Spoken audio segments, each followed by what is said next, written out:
My name is Alan Wise. I am a personal chef. In New York, you're only as good as your last meal. To be the best, I spend time in the world's best restaurants. This is my life. This is Kitchen Recon. When I go into a restaurant kitchen, I go in as a stage.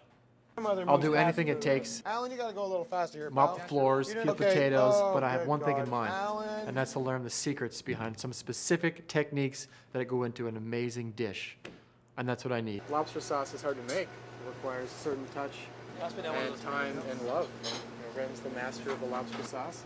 That's why I'm here. And I'm going to show you how to take restaurant techniques and adapt them to your kitchens for your friends for dinner parties. This dish is number one. For this dish, it's one of our number one sellers. It's a very feminine dish. It's a very light dish. Ordering. Okay, this is your dish. Ravioli. Okay, you own it. Basically, All right. the lobster is chopped up with some shallots and some cream, a little bit of white wine, and then we take that and we pop it inside of a pasta dough. Emulsified means it's neatly form it, and then we blanch it off. Okay. As that's blanching off, we have the scallops. We're pan-searing the scallops, nice crusty bit on the scallops, and the sauce. We'll go over from step to step how to build the sauce as well. Sounds great. And then after that, Alan, if I can get you to chop up that tail, just do half the tail for now. Yep, sure. So we can't serve cold food here. All that fire under your pans is to make sure things are hot. That's it, gentlemen. And there's a Come lot on, of we're gonna have to replate cooks all these really things have to be again on now. their game to pull this off, right? The way I have it organized is my lunch guys do all the prep. So all my lunch guys look after all the butchery of the place, all the production of the place. What kind of mushrooms are these? And then my dinner guys, those are the guys that have the highest ends of service. Okay, let's go, quick. So they look after all the refinement of the dishes. So even though the morning guys start the sauces and all that sort of stuff, it's the evening guys that finish off the reductions and whatnot. He's got some shells sweating get up. all this Get this out. Get this out of the way. Let's get this organized, please. And we're gonna add a little bit of Salt. I like to use Himalayan sea Yep, salt. massaging the salt. Here's that nutmeg we were talking about. We're just going to add just a tiny bit. Okay. And really, we want to put that in at this stage with the butter so that the oils in those herbs again come out into the butter itself. Great. So we're just going to let that cook out. Okay. Faster, faster, faster. Personally, my whole thing in cooking is really just keep it simple. I know this looks like it's a lot. Right. But it's really just simple ingredients that are treated in an ongoing process. Sure. We're gonna do now. We got the shallots. We got the wine. They've been stewing in a little bit of the butter, the spice, and the thyme. You're dying here. We're going to add a little bit of second cream. order. Okay, great. And basically, Let's cook that down. now this looks like it's a lot. And, Right. one of the things is that I try to tell the guests is that people say they don't want cream for dietary reasons and whatnot. And that's something I really do want to respect. Sure.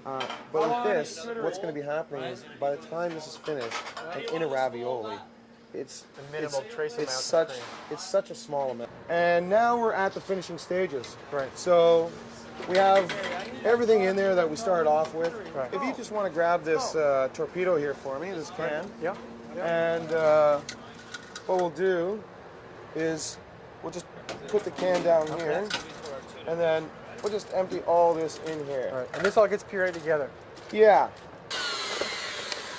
A hot spot. Now I'm gonna let you drop this into the bain-marie. Great. I got it. Got it. And you've been a celebrity chef, I think, a little too long.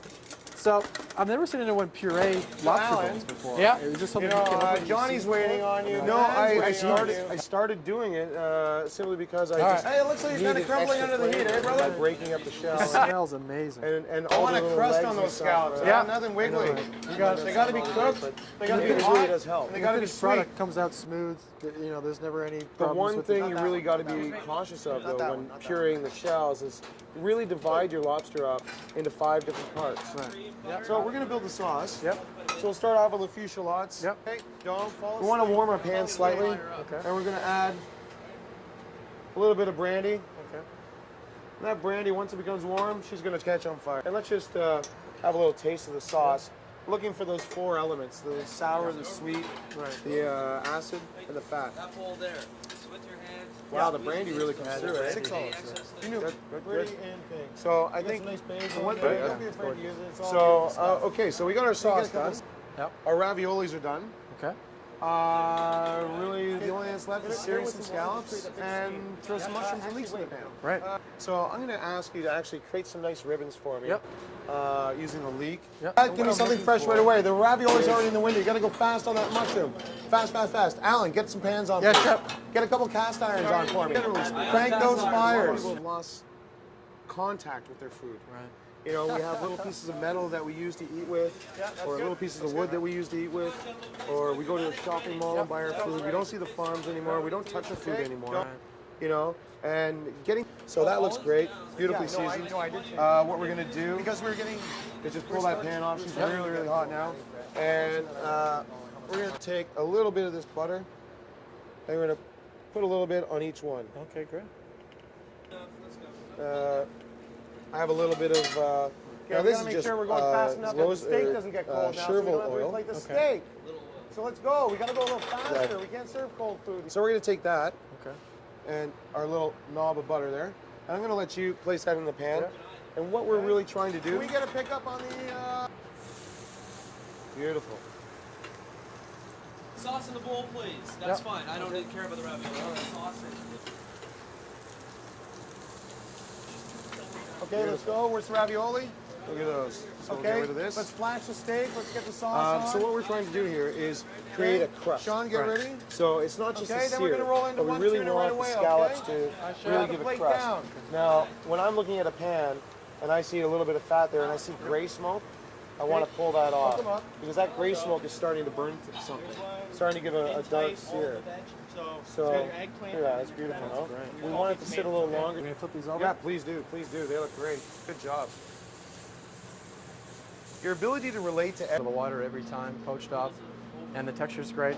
And the okay. Here, pureeing of your lobster stock as well. That sauce is amazing. I've never done that before. I've never seen someone puree bones within a sauce before. It's absolutely amazing with the flavors. And like we discussed, the number one thing to make sure you don't have a stinky sauce is making sure those gills come out. Right. And the face as well. Right. The face has got all the We got some Himalayan salt for that? heavy minerals in it. Yeah. So, how do you think he did?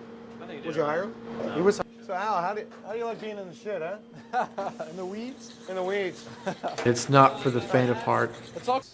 This gig keeps me up on my toes. I have to keep up on my techniques. And again. This gig, my job keeps me on my toes. That's what I would say. Just try that again. Right. This job keeps me on my toes. I have to keep up on my techniques. Energy. Okay. Can I just do a pickup? That's why I snoop around other people's kitchens. Right. That's why I snoop around other people's kitchens. A scroll. No. It'll make things worse. Yeah. I'm running on fumes at this point. It can be a bit dangerous. I like this job keeps me on my toes. I need. That's what I would be like probably. I suck. It's been a long time since I've been in restaurants, and that was brutal. Man, I mean, I forgot how intense it is, and the energy level is so high that, I mean, I can't believe it. I mean, I really, really lost a lot of skills, but it was great. It was really fun, and Chef Ren he's the man. He is the man. Yeah, I mean, you're only as good as your last meal. You know, my business as a personal chef, I got to keep on edge. I have to be on top of the modern cuisine as much as any other chef in New York or in any other city because I'm cooking for high-end clientele. You know, I can't mess around. I mean, these people know good food, and I've got to be on it. So this is why I spend time in restaurants, so I can increase my skills and I know what's out there. I mean, it's definitely what I have to do to stay ahead of the game.